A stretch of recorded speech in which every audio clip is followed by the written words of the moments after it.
Real tech, real tech. We're all in the speaker, in the sound chart USB. Let me try this one.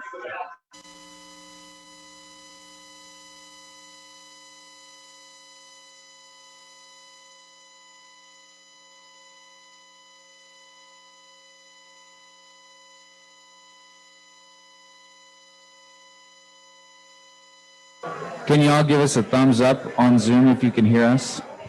Thank you.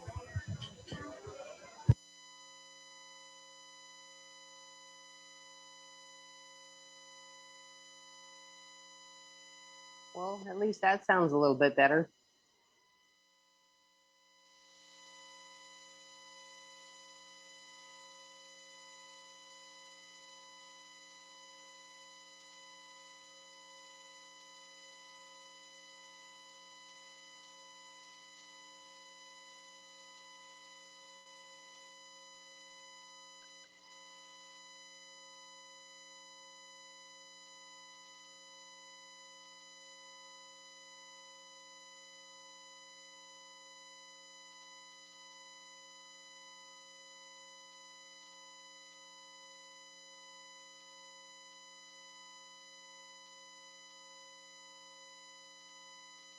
Tom, how's your dad doing?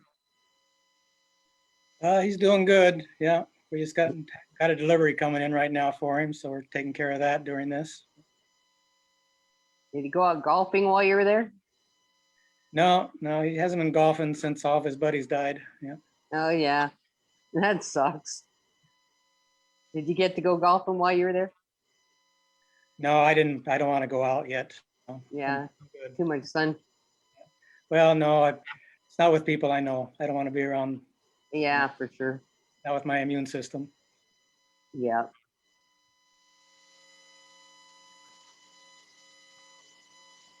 My Tom is in Lake Arrowhead with his brother who's got melanoma cancer, and he's not doing too well.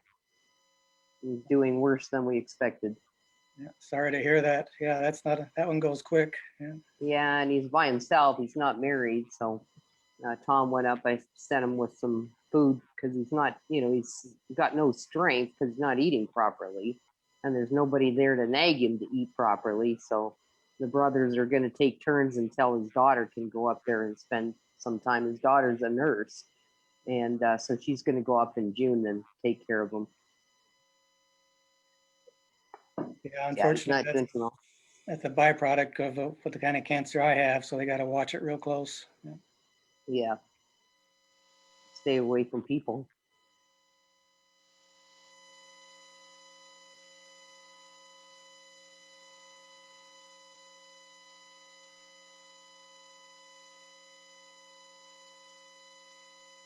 Hi, Jim Hunt. Hello, Zoomers. How are you? Doing good. Good. You at work? I am.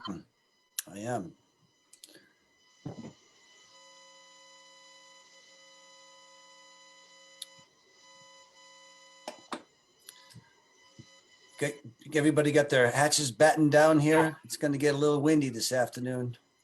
Yeah, I was walking around the pool this morning and just about knocked me in the pool. Yeah, they say up to 55-mile-an-hour gusts this afternoon. Wow. You got Melanie to check on the place, Tom? You need me to do anything? If it's windy, she'll go over and check the pool for me. Yeah, she's okay. Fine. Thank you.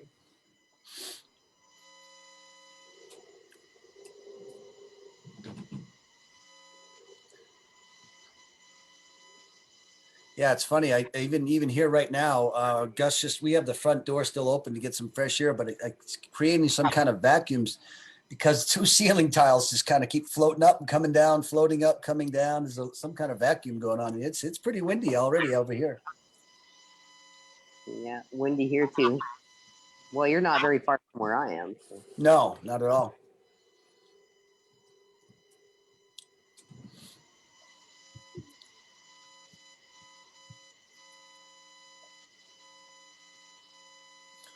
Had to have a a COVID test done yesterday, Tom, for surgery tomorrow, and it was not nearly as pleasant as when we went and did it ourselves with the swab. When the nurse does it, they make sure they get up there good enough. Yeah. You know, when we went to Hawaii, we had to have the test, but they did a throat test. Oh. I was expecting the nose test because I had that one and it's not pleasant. Anyway, they did the throat one. I'm like, well, this is a piece of cake. Well, when we went to Cashman Field a few months ago, they let you do it yourself. You take the swab and just kind of rub it around the inside of your nose. It was a piece of cake. It was no problem at all. They should have paid you to do it. Well, like I say, and the swab seemed to have a little more cotton on it. Maybe me too, because the one that they did at the hospital yesterday was like, and I'm like, whoa. Yeah, You got up there good, huh? she did. So what time's your procedure tomorrow? Back out, huh? I got to be there at 5:30 in the morning, and I don't know. I'm hoping to be out of there by mid-morning or something like that, 10, 11 or something like that. They said. That's good. So you'll be sleeping it off tomorrow.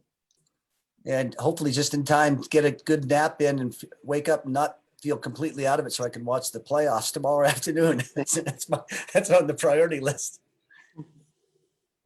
You watching any of the games, Tom? We have, they haven't been too late, but last one didn't come on until 10 at night, so we didn't quite make it to that one. Yeah. My Bruins yesterday went to double overtime. What a game. All three games so far have gone to at least single overtime, and yesterday's went to double overtime. Pretty exciting hockey right now. And then that San Jose game didn't come on until 11. Oh, boy. Yeah. Nights are on today, I think. 6:30, I think. Yeah, I think 6:30. That's still 9:30. Yeah, right.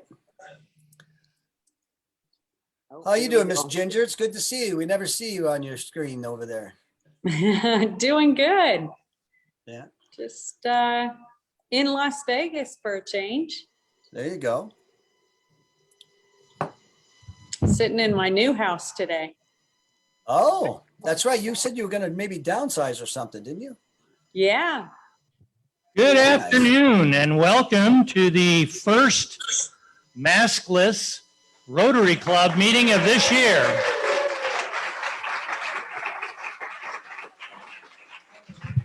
We've been advised by Lowry's that if you were more comfortable wearing a mask when you're not eating, you're certainly welcome to do that. But if you don't want to wear a mask, you're not required anymore. And welcome to all the people who are joining us by Zoom, including, do I see past President Tom Krob up there? We haven't seen you for a while. Yeah. Welcome back, Tom.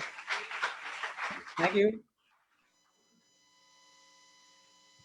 With that, Michelle Calby, if you'd like to invoke us. Now remember my glasses this time.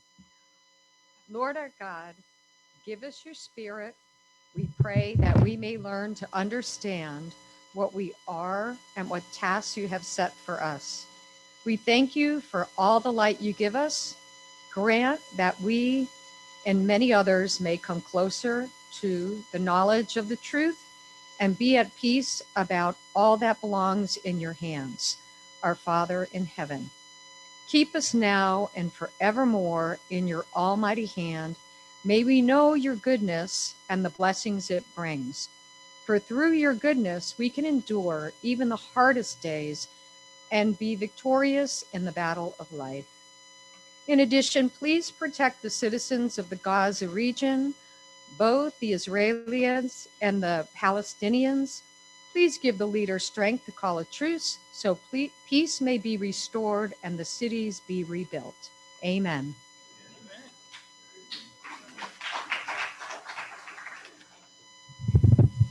Thank you, Michelle. And for those of you who complained that we ignored Armed Forces Day last Saturday, Kurt, do you have an Armed Forces patriotic song for us?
Thank you, Kirk. And now if you join me in the Pledge of Allegiance.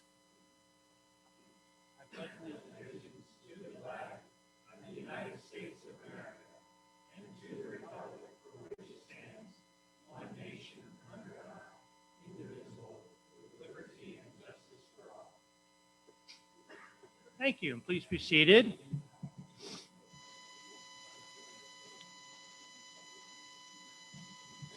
And for those of you who are unhappy that so many of our patriotic songs have involved U.S. Navy or U.S. Marines and a paucity of Army or Air Force people, we will bring back former member Ted McAdams next week to help us with our Memorial Day celebration. I'm sure we'll hear a lot about the Air Force. And thank you to everybody involved in helping set up this meeting, to Steve and Sarah and Susan and Will and Bobbin. No Bobbin? Do we? Oh, looks like we are without a sergeant at arms today. Excuse me, Russ Swain here, past President Russ Swain, and I do have the microphone today, and I'm grateful to be of service. Well, thank you, Mr. Swain. But with your tenure in the club, I don't know that we can call you a sergeant in arms. We may have to call you what, a lieutenant in arms? Just past President Russ Swain would be good. That's all. Okay. Thank you, Russ. To Bert for helping with the teardown, to Lisa for serving as the scribe today. Thank you, Lisa. And to Jim Tucker, did I say that, for acting as our paparazzi today.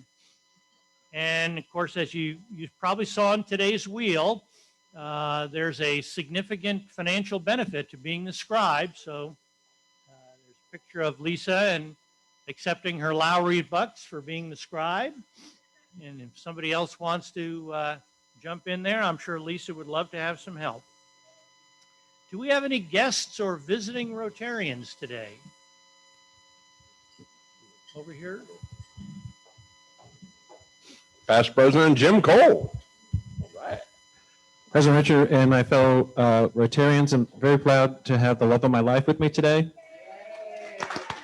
My oldest son, Jack, who's back from UNR, and my youngest son, Kyle, who turned 19 today. Well, Sergeant or Lieutenant or past president, however we're going to do this. Russ, do you want to lead us in happy birthday for Jim's son? Well, you know, I'm pretty good with a microphone, but I don't think you guys want me to lead the song, that's for sure. Well, let's all do it then. Let's all sing to Jim's son. Happy birthday to you. Happy birthday to you. Happy birthday, dear.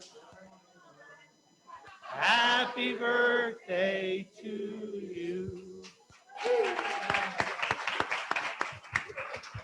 Hello. I was told not to touch it. You can now touch the microphone. Okay.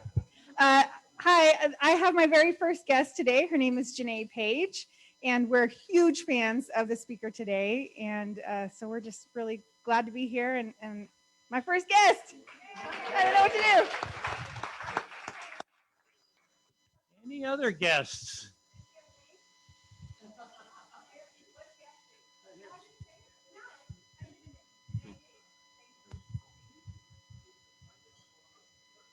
Hello, Hello, Jim.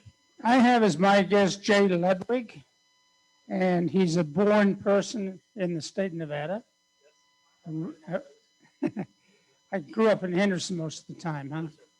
And he is a computer engineer and does a lot of local show organizations. And he's a member of the Central Rotary Club, Las Vegas Central. And I'm hoping he can come here and check us out.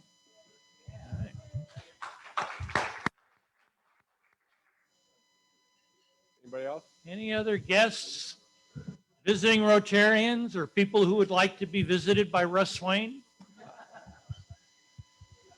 Hey, you know, I thought I was the only one that they wouldn't physically give the microphone to back in the day. But, you know, now that COVID's starting to move out, you know, that's right. You can't take it away from this meeting. Past President Jim Hunt, would you like to tell us about the Cigar Social?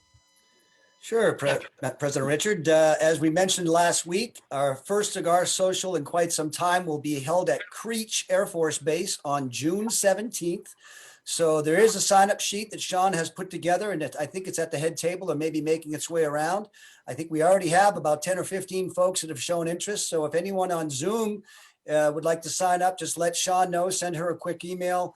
And we're going to try to gather all the cars together out at the park and ride and either condense to a small number of vehicles or hopefully maybe get a bus from Creech so we can all ride up to the base and ride back. That's the goal, but we'll see whichever way that works out.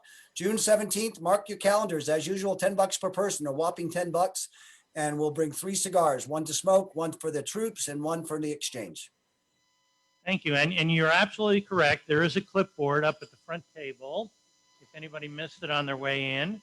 I believe there's also a clipboard for the debunking party, if anybody wants to RSVP there. And there's also, if you didn't receive it or you want a paper copy of it, the welcome letter from next President-elect, soon-to-be President Mike Ballard, inviting you to volunteer for committees during the next Rotary year, as well as, I think, copies of the pledge form, so you can pledge what you would like to give next year. I believe you all should have received them electronically, but if you prefer a paper copy, they're up at the front table.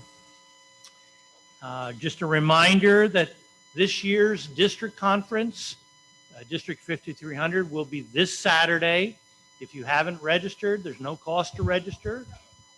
Our club's PowerPoint portion of the presentation should be sometime after 2 o'clock in the afternoon on Saturday. So if you're not busy on Saturday and want to see what we were bragging about, In terms of what we've accomplished in the past year, please register and join us for the district conference.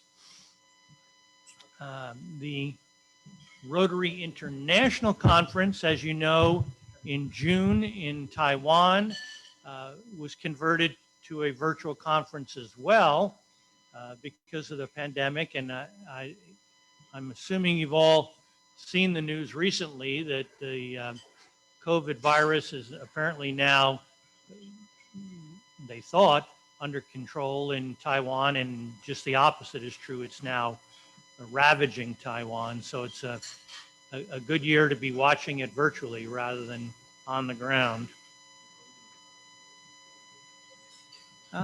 Kim Naomi, would you like to come forward? I understand you have a major donor you want to recognize.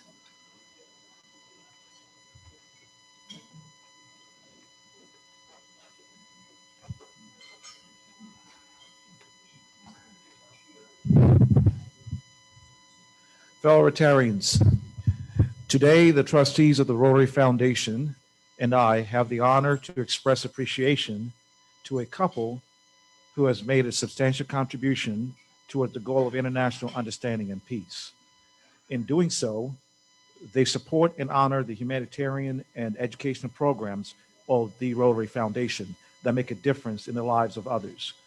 It gives me a great pleasure to announce that Jim and Judith Cole have made contributions to the programs of the Rotary Foundation that qualify them as major donors at level 1.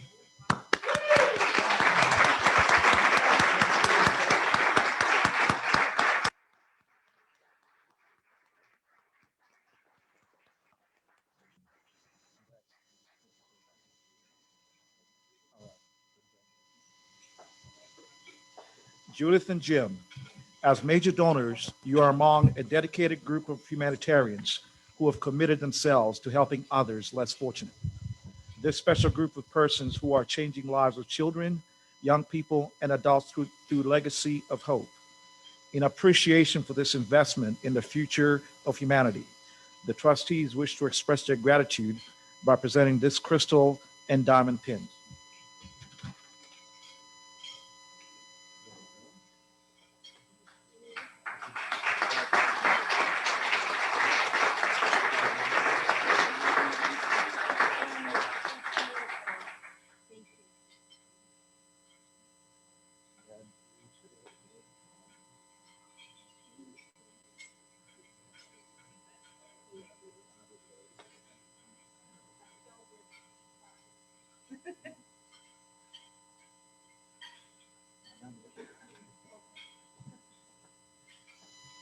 The crystal is engraved with your names and depicts doves bearing olive branches, universal symbols of peace.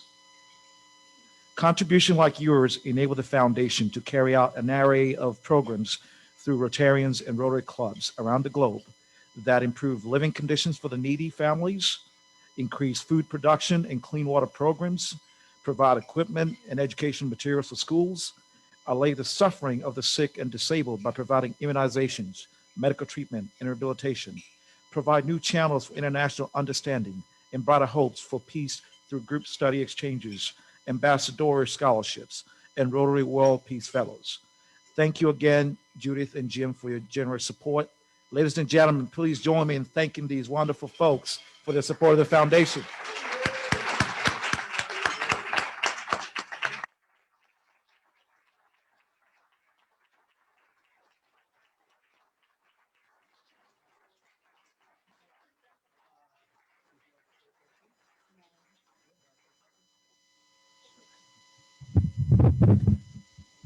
President Richard and Kim and my fellow Rotarians, very happy to have reached this milestone.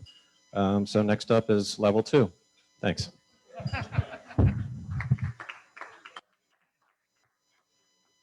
Thank you, everybody. And again, please consider the Rotary Foundation as you make your charitable decisions.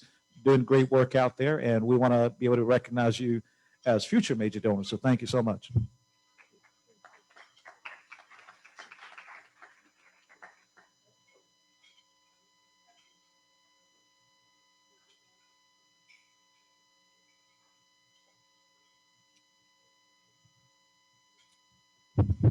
Russ, could you take the microphone over to Rose?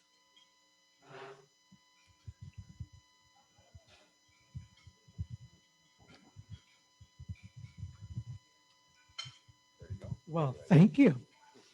So just a reminder about the big splash we're going to have on June 24th for Richard. Sign up sheets up at the front, and we need a head count so that we can have enough food and booze for everybody.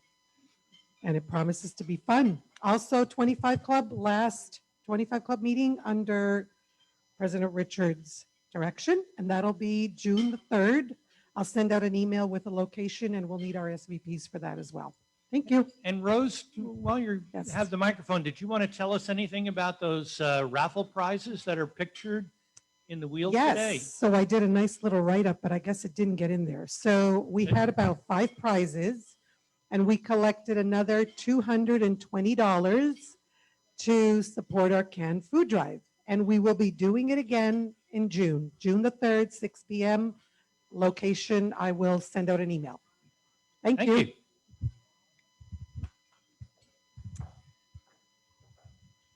And the reminder that you've all been waiting for, next week, at our meeting next week, will be prime rib.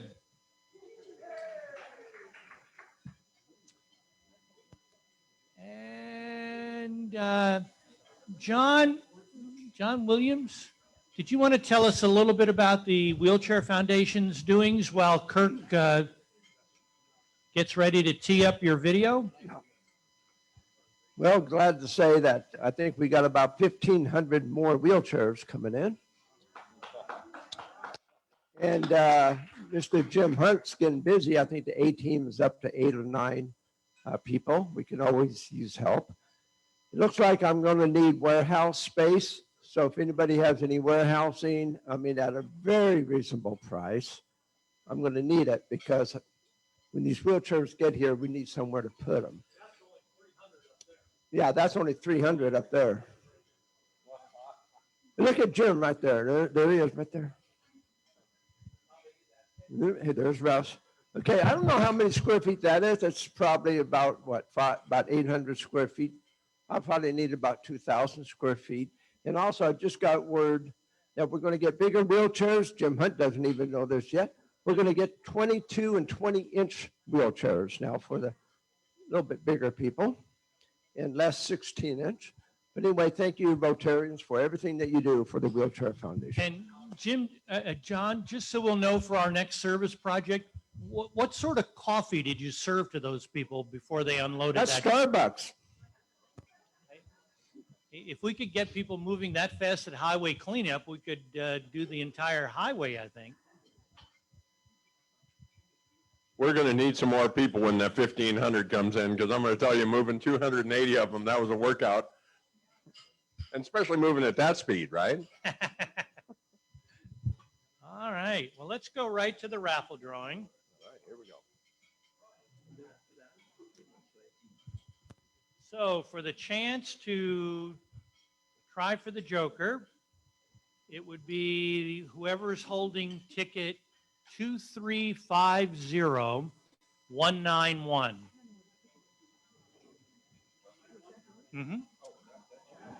2350191.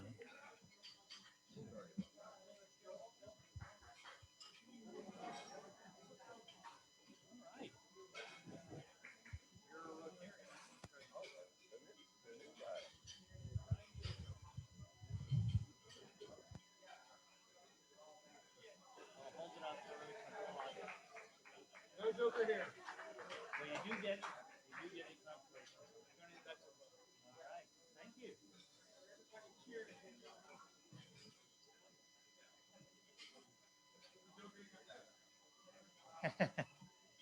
And for the Lowry Bucks.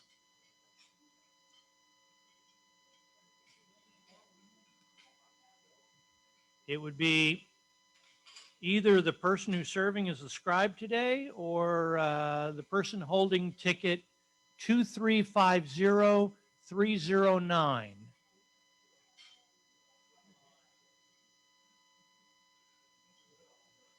Shoot. All right, Paul Maffey.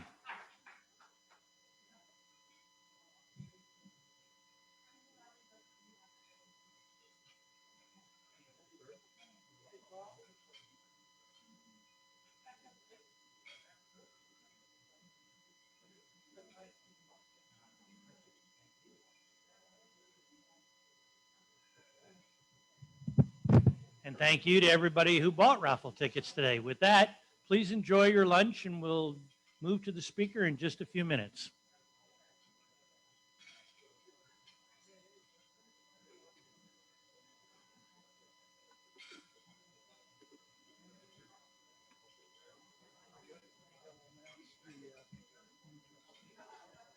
Oh, okay. Yep.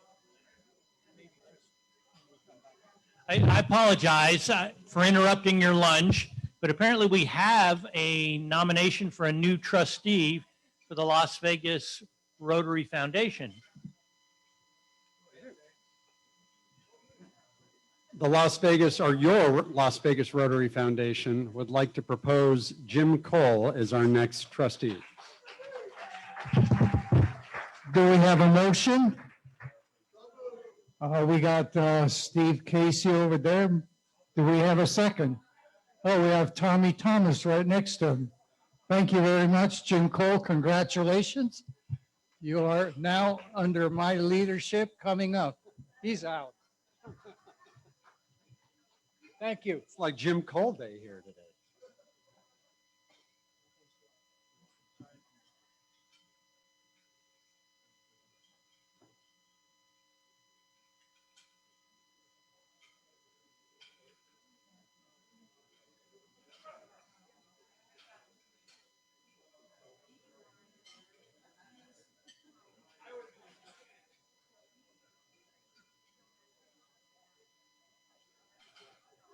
Jim, do you know if there's any word of them getting any children's wheelchairs? We have that the smallest one is a 16-inch chair. And Yeah. that'll handle, you know, I'm obviously not an infant or toddler, but you know, it'll Yeah. handle a small child. Okay. It's pretty small. We got lots of those right now as it is. I don't know. I don't know what he's gonna put all those wheelchairs though. My God, that's a lot of wheelchairs if he gets all of those in. And we'll be busy for a long time doing this. Yeah, ongoing project for a very long time, probably forever. Maybe. Or as long as John's doing it anyway. Yeah. That's good. I'm gonna have to build a bigger spreadsheet.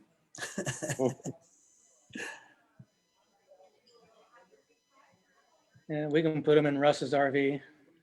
Yeah, right. Well, we keep about 40 of them at his house right now because he's got that big RV garage. And then we keep the main supply at a warehouse. And then because having those at Russ's house, what we'll do is somebody will say, "Hey, Jim, I just delivered a 9, or, you know, I'll assign them a 20-inch or an 18-inch." And then some of us, I keep 3 at my office and 3 at my house. But some people only have room for 3 wheelchairs, one of each size. So every time they deliver one, Russ will grab one and either meet them at Rotary and restock them so that everybody, all of our delivery people have one of each size on hand, hopefully at all times.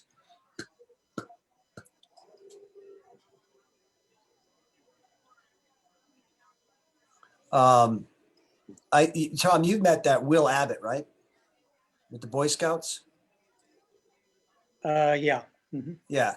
He just called me last week and I put him on the team too. So he's going to put some at the Boy Scouts, some wheelchairs there to be able to deliver from there. So the more people we get, you know, when we get some of those other guys to jump on board, the fewer deliveries we'll have to make. Last week it was a little busy for me. I delivered like 3 or 4 of them because Howie was out of town, Russ was out of town, Randy was out of town, Brock was out of town.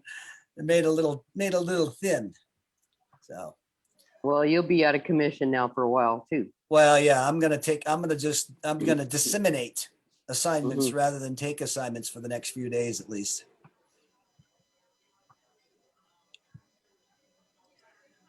But I will say this, I was glad that I went on a couple of them that I did because they were really good deliveries. One was a sweetheart little 83-year-old lady that probably weighed 70 pounds. And the other one was a guy that's a lifelong MS patient that lived in a one-room apartment on Harmon Avenue next to the Hard Rock. And I could barely get the wheelchair into his apartment. He had an electric wheelchair, but he couldn't go anywhere, he told me, because his electric wheelchair, his friend this woman that drives him around, had no way of loading the heavy electric wheelchair up. So he needed a lightweight portable one. So he was really appreciative of that. But I'm going to tell you, I literally had to help him.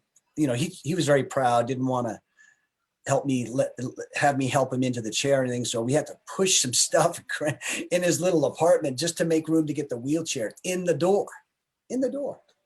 So makes you really appreciate, you know, what we've got when you go on those kind of deliveries. How heavy are those chairs? I think I used to know it's the exact weight, but I forget now. I'm gonna say probably about 40 pounds. But they're not really portable, as in taking them in and out of a car. You could get it into a car, I believe. You know, fold it up, and with the you could kind of maneuver in the back seat of a car, maybe if it's a decent sized car. But yeah, it takes a little bit. We're trying to find one that's less heavy for Tom's brother. He's not doing very well, and he's getting to a point that he needs a wheelchair. Where is he? He's up in Lake Arrowhead, but he needs something that he himself can, you know, put into a car. You know, so he needs something lightweight. What's he got for a car? He's got an SUV of some kind. Oh well, wouldn't be bad, I don't think. Did Tom's already up there? He's up there right now, but he's coming back this afternoon. And then his other brother's going up there tomorrow or Saturday.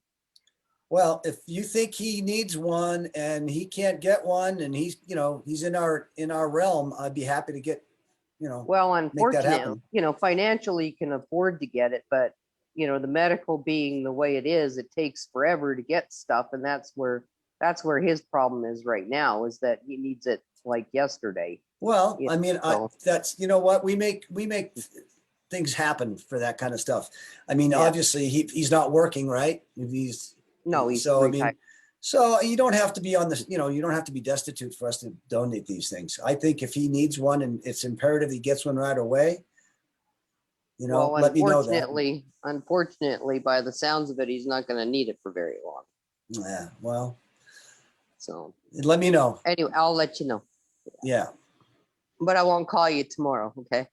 Yeah, not tomorrow. Tomorrow will be a little tied up, literally.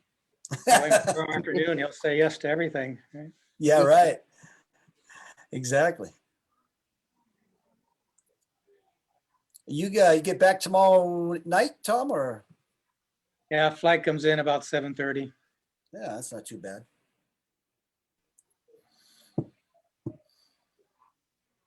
How was the weather? It's actually been pretty nice. Humidity's only been around 30%. Oh, that's good. That's the key. It's been 85, 90, but with that humidity, it's nice. Yeah, that's the key.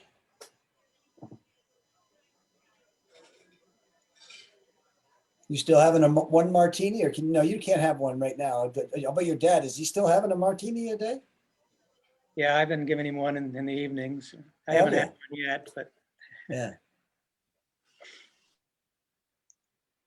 So I don't know if did I tell you, Tom, or tell you guys, I had an interesting experience yesterday, and I'm going to do it again today. My brother has a friend who owns an occupational therapy clinic that has all these different devices to help people. And one of the things that he has is a hyperbaric chamber, and it's supposed to help you pre-surgery and post-surgery build oxygen in your blood cells to help you recover more quickly. So I went down yesterday and I tried it for the first time. It was kind of an interesting experience. I was in that thing for about an hour and a half, and they put an oxygen mask on and they pressurize it. And today he's supposed to make it more pressurized, I guess. Yesterday they wanted to just make sure I was okay with it and everything, but today they're going to crank it up a little bit more. So It's an interesting, if you're claustrophobic, don't do it. But it was interesting.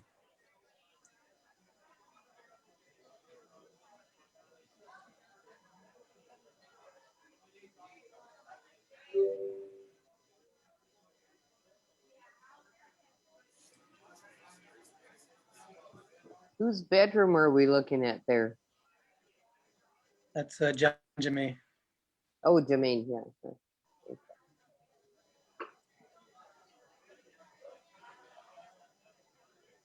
Yeah, he said he's moved down to Florida permanently now. John did? Yeah. Oh, wow. Yeah, he did that actually several months ago. Ginger, how's your new house? It's quite a project. We have a lot going on. We're doing a little bit of remodeling, trying to get it done before we have to move in, but it's not going to work that way. So we're going to move into a construction zone. But Oh, it'll be nice cool when you're done. Yeah. Yeah, it's an exciting process. It's fun. What are you going to do with your other house? You going to sell it? Already did. Yeah. Yeah, it closes June 11th. So between now and then, I'm going to be crazy busy. So, and we're remodeling the house in Havasu. So it's also a construction zone.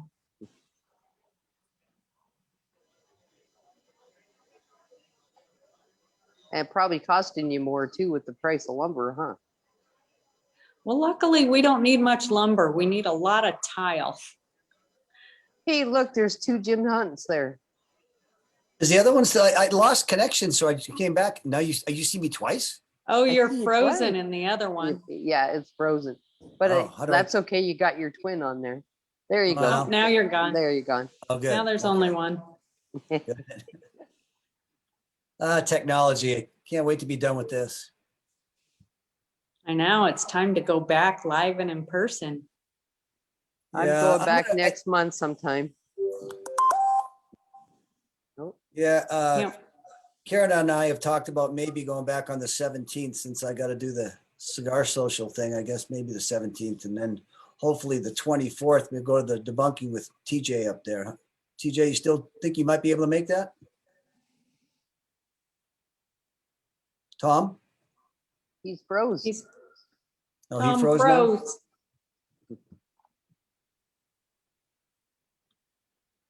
Hi, John.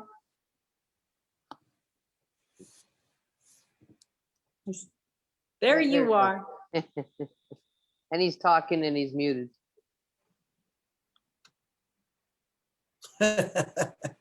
Either that or he's Lunchtime. just chewing. We miss you, John.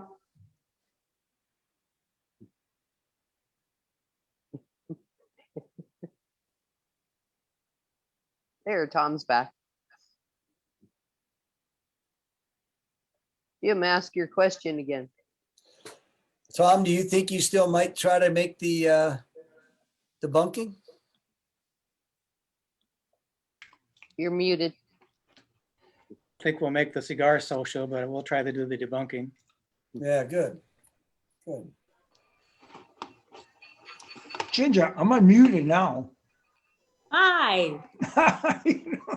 It's nice to see you. Same here. How you doing? Doing well. That's good. You look good. Thank you. You do too. For an old man. John, where are you in Florida? Fort Lauderdale. Oh, okay. I don't think that's let's see, Fort Lauderdale. I'm trying to think.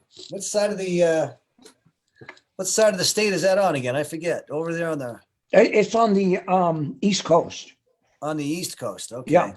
You're a ways away from where Tom is now. Tom's over there on the Yeah, other I side by already spoke to Tampa. Tom. Yeah, Yeah. he's up. He's way up. Yeah. Yeah, you can find Fort Lauderdale with all the cruise ships parked there right now. That's it. They're going to start again. I can see them from my apartment. Oh, wow. It's great to see the ocean. Well, when that starts up again, John, you might be able to get on a standby list and get a really great deal on cruises after that, Yeah. since you're so close. Yeah. I'm sure they'd like to fill those rooms cheaply at the last minute. I'm sure they would.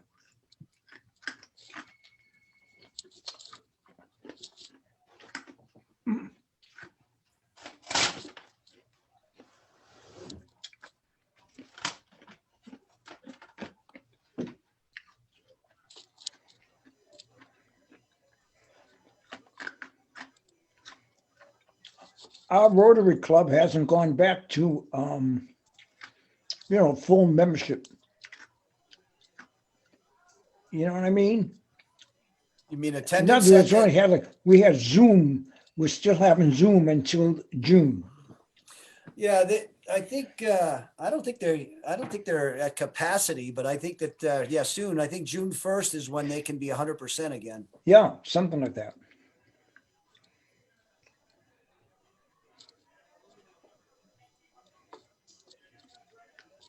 Who's the speaker today? I'm not sure. Karen, do you know? Oh, we lost Karen. Lost her video, anyways. Yeah, I didn't get a wheel, so I don't know. Neither did I don't I. Yeah, I'm not sure neither. No, I put my video on because I was taking out the trash. Yeah. Multitasking.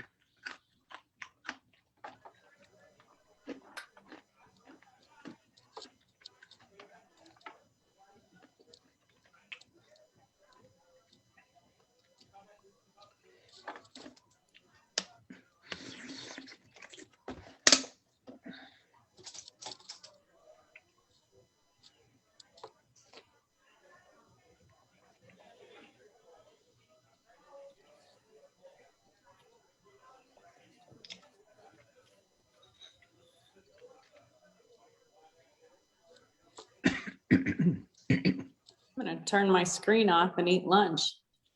Yeah. Yeah, that's when you don't see me. That's usually what I'm doing. Yeah. Still have to have lunch during Rotary. Right. It's 4:00 here. Almost Be eating happy dinner. Yep, 3 hours. 3 hours behind. John, did you get to watch our Bruins last night? No. Excuse me. No, I was out. What a game. Double overtime. Oh boy. Every Yep. game they've played so far has gone to at least a single overtime. Oh There's been boy. 3 games, and last night went to double overtime. It was pretty exciting. Well, it's always exciting when you win, though. You know?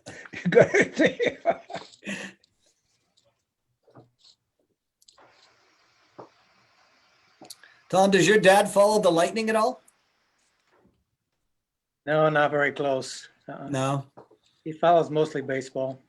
Hmm.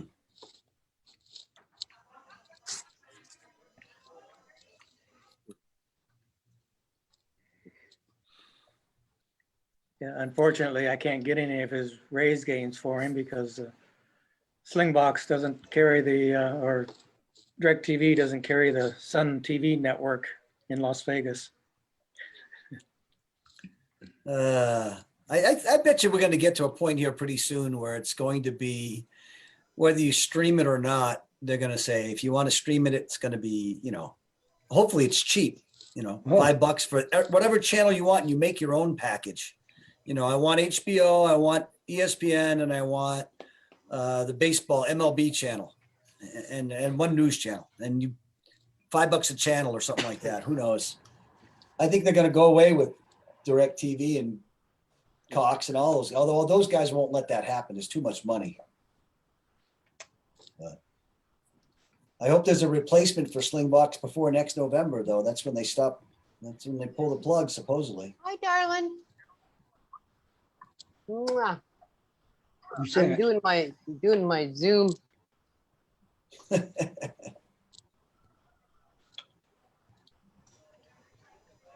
Oh, we're back now.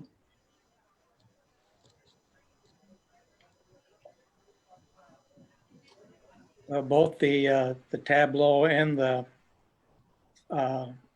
recast, fire recast, you can set up so you can receive them at different locations. Yeah, but you still have, like, I couldn't do that. I couldn't get my brother's Nesson channel, I don't think, right? If he has a Tableau or a recast there with it, yeah, you can get it. Oh, oh, yeah. So it'll send me anything he gets, just like Slingbox? Yeah, it can work just like Slingbox. Yeah. All right. You can do DVR with it also. So I've got the Fire Recast. Remember, I got that. If I get him a Fire Recast, I can watch his. Yeah, just like you can watch your recast away from your TV, you can watch his recast away from. Yeah, but I don't think he can get Nesson over the air. He'd have to get whatever he's going to send to me. He'd have to get over the air and not through his cable box, right? Yeah. Yeah. Yeah. That's where the problem lies. Hello. Bang the bell. Because I don't think Nesson is an over-the-air channel. I think Bring it's a just a guest, cable bang the bell, channel. and introduce a speaker that I absolutely adore and have so much respect for.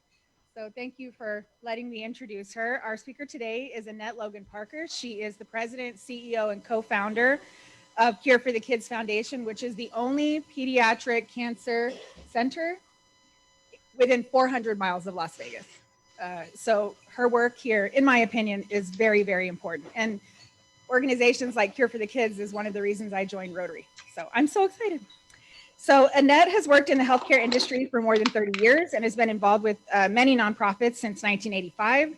Her leadership has strengthened the foundation and its clinic, enabling it to continue to serve an increasing number of patients with diverse needs. She led the charge in the foundation receiving the Joint Commission Gold Seal of Approval accreditation. She is a licensed nurse, and as a healthcare provider in the community, she was troubled by our healthcare delivery system when one of her two sons was in an accident years ago as a teenager. The incident required multiple surgical interventions over 4 years, and she saw the complete exhaustion of her medical benefits. She just told us that there were $2 million policies plus $350,000 on top of that. Ultimately, research saved his life. This journey has inspired much of Annette's calling to ensure that kids receive the care they need despite the ability to pay, which has been very important for her work here.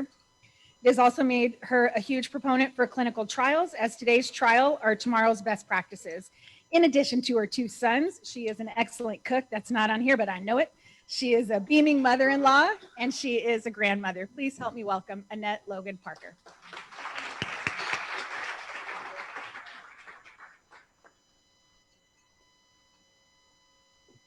Well, thank you, Sarah. It's a pleasure to be here today. And it's pretty funny because I have developed quite a reputation of being a cook. So through COVID, I actually made hundreds of meals every week for our clinical staff so that they didn't have to go anywhere during the day for lunch. So I thought if we can stay out of Taco Bell and stay inside the clinic, scrubbed up and clean. So that's funny because I think that more people are interested in, hey, can I have some of those recipes? Anyway, thank you so much for the very kind introduction, Sarah. So I am Annette Logan Parker, and I am a nurse with a business degree. I currently sit on the Nevada State Rare Disease Advisory Council, as well as the Rare Disease Legislative Subcommittee. I'm a member of the Nevada Cancer Coalition Steering Committee, and that's a group of people who are responsible for drafting the Nevada State Comprehensive Cancer Plan. I'm the founder, co-founder, and president and CEO of Cure for the Kids Foundation. However, none of those things, let me move this closer. However, none of those things actually qualify me for the job that I do every day. What makes me uniquely qualified for the work I do is the fact that I'm a mother of a child whose life was saved from research. And that research and that journey ultimately opened my eyes to the tremendous need for improved medical services and access to research in the state of Nevada for some of our sickest children. And that also opened my eyes to the opportunity that we had in front of us to do something very extraordinary for our community. So 16 years ago, on my kitchen table, with the help of a dear friend of mine who some of you may know, Dr. Jonathan Bernstein, we went to work and started what we have now called Cure for the Kids Foundation. So often, I think that we're Nevada's best kept secret, because so many people, when we say we're Cure for the Kids Foundation, and they don't know who we are, and I say, I'm so glad that you don't know who we are. And I know that that seems very strange, but if you don't know who we are, that means that you have not had a child in your family or a neighbor or someone who's needed our services, which is really, really great news for those of you who don't know who we are.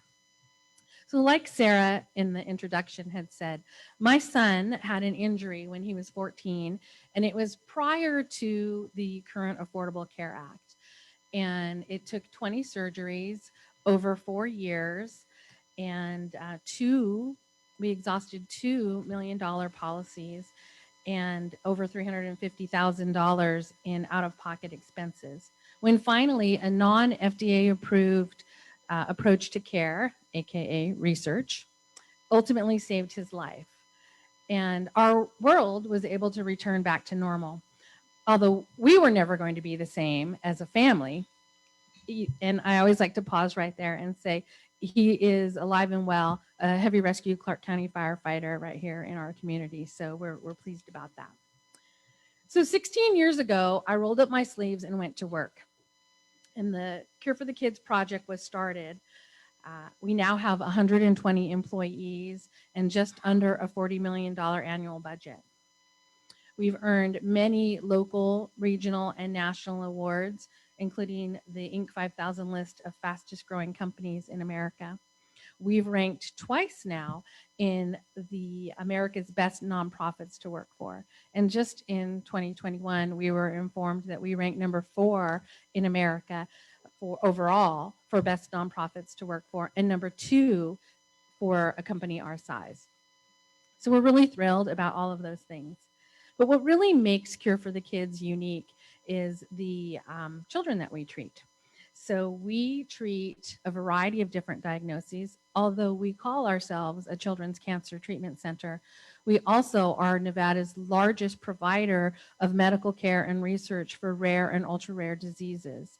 Things like hemophilia, sickle cell, a lot of genetic disorders, lysosomal storage diseases, and hopefully you don't know what any of those words mean, because that also means that you've been spared from not some fun things to deal with. So right now, all of the board certified pediatric oncologists in Southern Nevada work for Cure for the Kids Foundation. And they help me provide a wonderful outpatient cancer center right here in Las Vegas. And like Sarah had said in the introduction, we are Joint Commission accredited. That means that we are meeting and exceeding often the highest standards of quality that any of the centers of excellence across the country are ranked by who do oncology care. So we're very proud of that.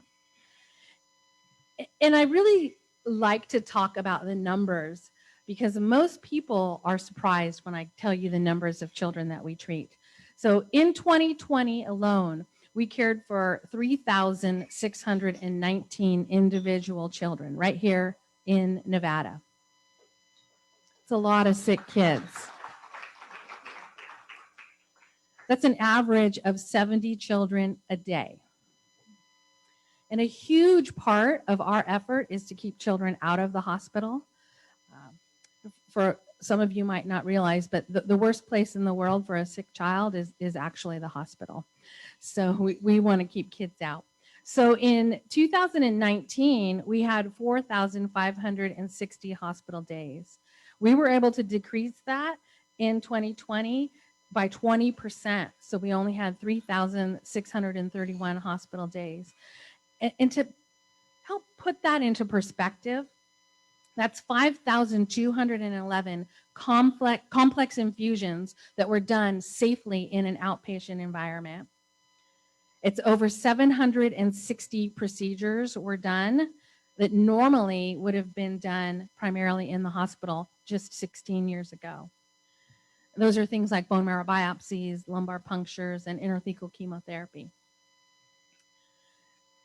And that also means over 10,000 blood draws just in 2020, and that equates to over 100,000 different laboratory diagnostic tests. So I give you those numbers to help put into perspective the amount of work that is being done in our community with our local children right here in Las Vegas. And then we're going to get to the fun part in my world, which is research. So right now, we currently offer 58 open clinical trials.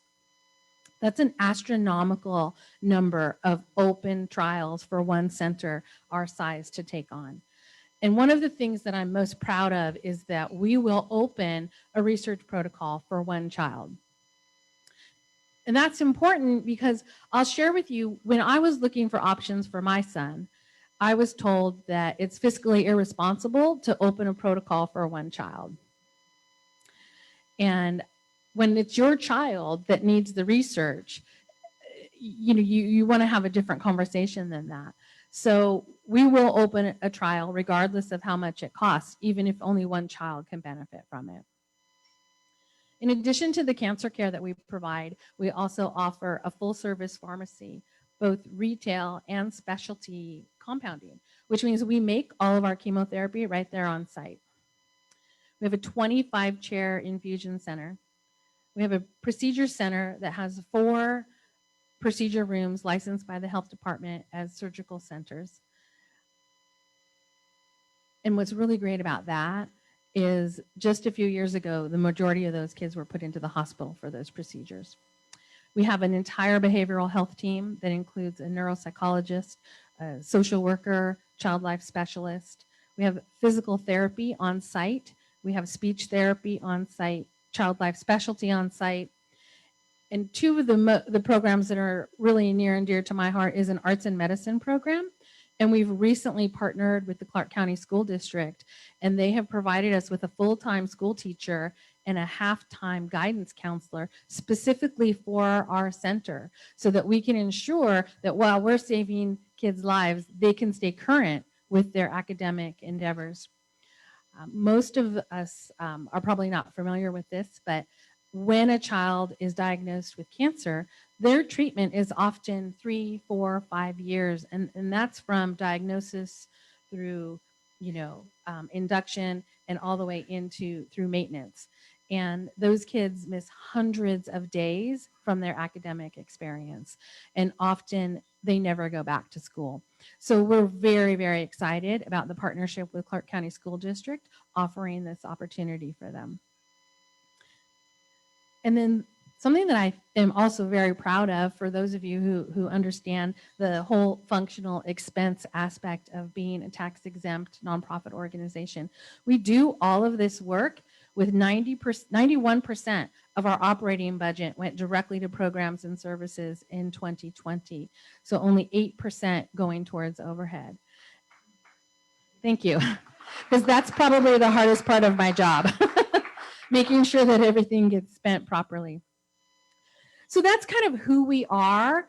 And on the tables, we have a booklet here that is our current strategic plan. And I'm not going to go into great detail about it because I really want to have an opportunity for an open conversation with everyone. If you'll notice that I didn't prepare slides because I thought that we have too much screen time in today's world, and a nice conversation would be a refreshing change. So that was my strategy for today.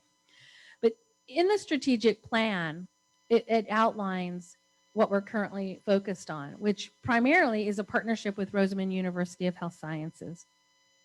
So for those of you who might not know about Rosamond, they are also a homegrown nonprofit private health sciences university.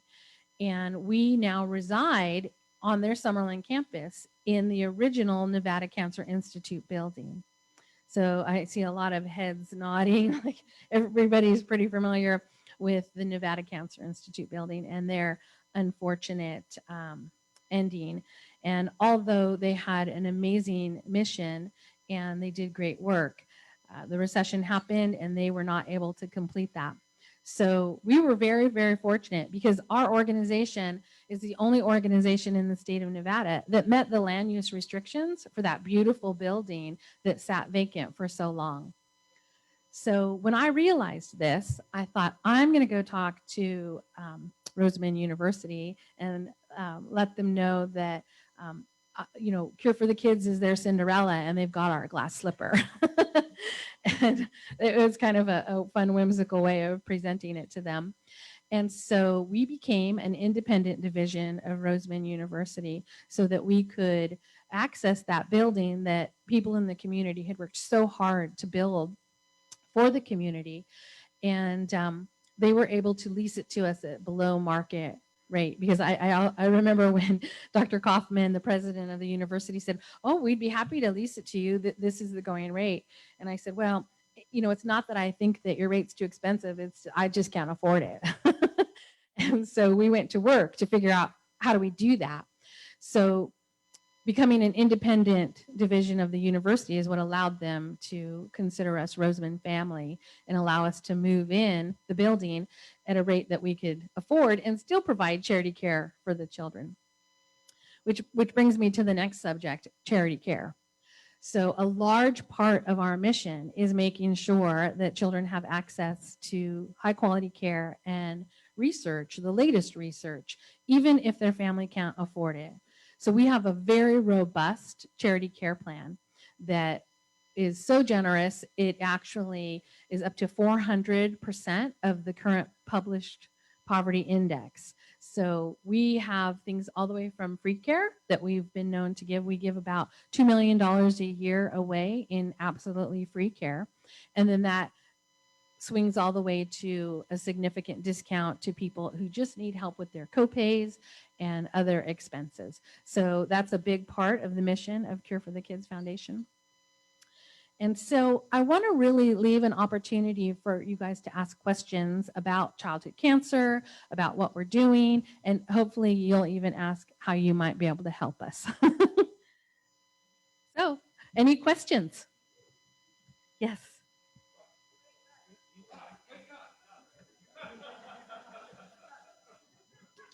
Well, I was sleeping a little bit there. Then I guess I needed to talk louder. It wasn't your fault. I was just daydreaming. Anyway, I was just wondering if you could please explain the difference between how patients are selected, like for St. Jude's, where they want a specific cancer. Sure. And you guys who take all the kids who need you. It's very Yes, different. thank you. That is such a thoughtful question. And it's a doctor who is wise enough to ask that. Thank you. I appreciate that. So people often ask us, what's the difference between St. Jude's and Cure for the Kids Foundation? So St. Jude's does amazing work. By all means, I always like to start by saying they do extraordinary things. Unfortunately, they do extraordinary things for a small population of people. You have to be, you have to have the unfortunate diagnosis of something that they're currently studying in order to be accepted in care there. So example would be, and this has happened to us, it's a real example. So a patient comes in and is diagnosed with a rare childhood cancer. And we say, oh, we know that the people at St. Jude's are doing good work on this particular rare cancer. Let's call them and give you a referral. And when we call, you know, it's, oh, I'm sorry, we closed enrollment on that study yesterday. Can you squeeze one more in? No, the study enrollment is over. And, you know, we wish you the best of luck finding appropriate care for that child and their rare cancer. And although their commercials are absolutely heartwarming, and it is true that people don't receive a bill for the care that they receive there, primarily because they are research subjects. So the best way to describe it is St. Jude's uses human subjects for their research, and they happen to be doing research on childhood cancer and other rare diseases. Cure for the Kids Foundation, we open our doors for any child, whether they choose to be a fully enrolled study participant or not. So it's a big difference. We offer research to everybody. Everybody who comes through our doors is screened for an appropriate research protocol, and that's presented to them. And then those families get to make a choice if research is appropriate for them. And if it's not, we say that's great, and we still give them the current standard of care. Whereas at St. Jude's, those kids need to find somewhere else to go.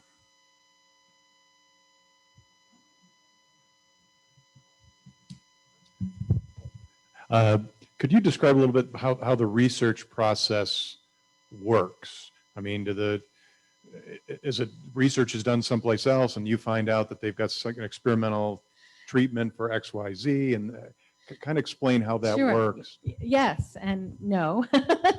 So research is a very complicated subject matter. So in childhood cancer, the majority of research is done through an organization called the Children's Oncology Group. And depending on where you live in the country, they call it COG or COG. And that is a membership group where pediatric oncologists become members of the research. And they collectively share their data much faster than they do in the adult world. Example would be, so say for example, an adult oncology research protocol is opened, and then there are structures to that, and nothing changes until the research protocol is over. Within the Children's Oncology Group, if we start to see that we're getting better results with little tweaks here and there, that information is disseminated worldwide to every member of the COG. So that's one aspect of it. So it's a multi-country, multi-site project. And it's different than the adult oncology world because, you know, anybody who's doing research wants to publish and be honored and named for the research that they're doing, and you know, that's honorable. Within the childhood cancer world, you know, when it's a child's life at stake, people handle the results of their research a little bit differently, and they're really far more willing to share it before the data is published. So example would be what we're studying this year in childhood cancer. The protocol might not end for 4 years, but there's been a very scientifically significant change, improvement if an intervention is included. Then we change the protocol almost instantaneously and spread that information out worldwide. So that's one aspect of the research that we do. And then we also have industry-sponsored research, which is big pharmaceutical companies that want to expand their FDA approval for a drug, where they say we need to get more data, we feel it will support this condition, and they want new information that way. And then we also have what's called investigator-driven studies, where we do a lot of behavioral health studies, where we're doing a lot of different interventions, because we believe at Cure for the Kids Foundation that you can make a positive impact in a child's life, a significant, that results to positive survival statistics without the introduction of a new drug. Because we look at, you know, to have a new drug, it can take 80 years often. And right now we're still using some of the same drugs that were originally approved for childhood cancer back in the 60s and 70s. And so we're looking for different interventions, like the school, for example. And we know that when, like a saying that we have at Cure for the Kids is hope lives here, right? Hope lives there with us. And we believe that when we can create an environment that the child has a belief that they're going to survive, and that's in the form of, we want to keep you educated, we want to keep you on track, we want to keep you involved in your life and in your community, then they believe that they're going to get better. And we actually do see improved results with even something as simple as making sure that they stay in school. So there's lots of different variabilities. Now, are we doing all the different phases of clinical trials? We are not. We don't do animal studies at Cure for the Kids. That's really not who we are and what we're equipped to do. And that's a philosophy that we've chosen ourselves because we don't want to wait 80 years to potentially get a drug through FDA approval when we have so many children that we believe other interventions can be helpful. Does that answer your question? Yeah. It's a long answer when you ask a research question. Annette, thanks for being here. What's the major sources of funding for what you do every year, and specifically how much is through philanthropy? Sure. So about 90% of our $40 million annual operating budget, we earn that money the old-fashioned way. So because we're the only cancer center in this region, we are contracted with insurance companies. So we're not a free clinic by any means. We offer charity care when it's appropriate. So example would be our largest source of revenue is Blue Cross Blue Shield, right? Because they pay us for the services no different than they would Steinberg Diagnostics or Desert Rad. We are a fully credentialed and licensed medical institution. What we do is we take our excess revenue and we roll that back over into advancing the mission of the organization. And what I mean by that is this year alone, I'm relocating 3 board-certified pediatric oncologists to join our team. And when you bring in that many physicians at one time, the cost is enormous, relocation, recruiting, and most physicians don't start earning enough money through billing and collecting for at least a year after being employed. So we use our excess resources, our excess revenue that we earn for things like that. We use philanthropy primarily to help with the cost of drugs and medical supplies for children who are either underinsured, uninsured, or undocumented. We will treat 100% of an undocumented child. That's not always a popular conversation, but in our world, we believe it's not the child's fault where they were born. And if they have cancer and they don't have access, we're happy to provide those services for them. So we earn our money the old-fashioned way, and we use philanthropy to help advance the mission and do additional things. Example would be we just opened up the Tim Cashman and the Robert and Dorothy Kaiser physical medicine program. So we used some significant contributions from those 2 foundations to open our physical medicine center. And that includes 3 physical therapists, a speech pathologist, and an entire gym that's been designed specifically for children who have interesting and unique physical ailments, missing limbs, kids who need to learn how to walk again because part of their brain was removed for a brain tumor. So it's a highly specialized physical medicine center. And those are some examples of what we do with philanthropy. Yeah. Earlier in your remarks, you mentioned something about the Affordable Care Act, and it wasn't quite clear to me whether that was a personal benefit to you or it relates to your organization. But could you just explain what happened? What was good that happened after the Affordable Care Act? Well, the was passed? Affordable Care Act created an environment where you couldn't max out on medical benefits. So when my son was going through his care, there was a cap on medical insurances. So my group policy that I had through my employer only offered us up to $1 million in medical care.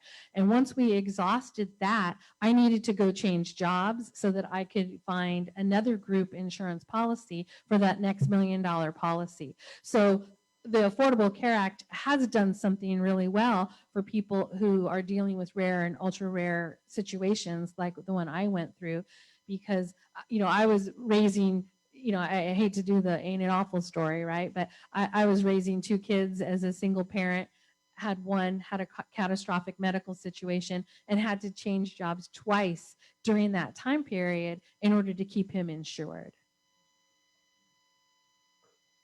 So you could imagine that experience really opened my eyes to the opportunity really that we had in Nevada to do a much better job for some of the sickest children of our community. And we're very proud because we've been able to make a big dent in that. And, I know some of these numbers off the top of my head because we're just getting ready to publish our 2020 annual report.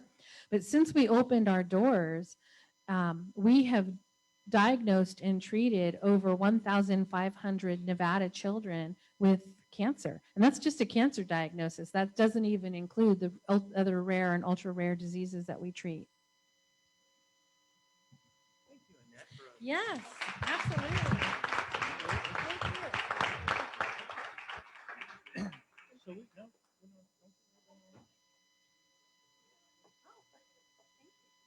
So we don't give away a trinket to gather dust on your shelves. I appreciate that. Instead, we're going to donate to the USO in your name. Oh, thank you so much. That's wonderful. Thank you. One more. Thank you. Oh, that's beautiful.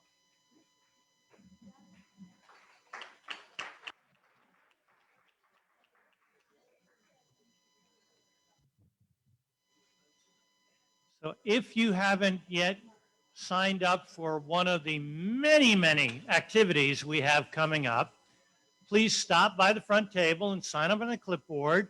Or if you are concerned about touching things and you're in the touchless pay for everything society, get out your phone, use the QR code on it to zoom into, I think it's in the wheel, isn't it?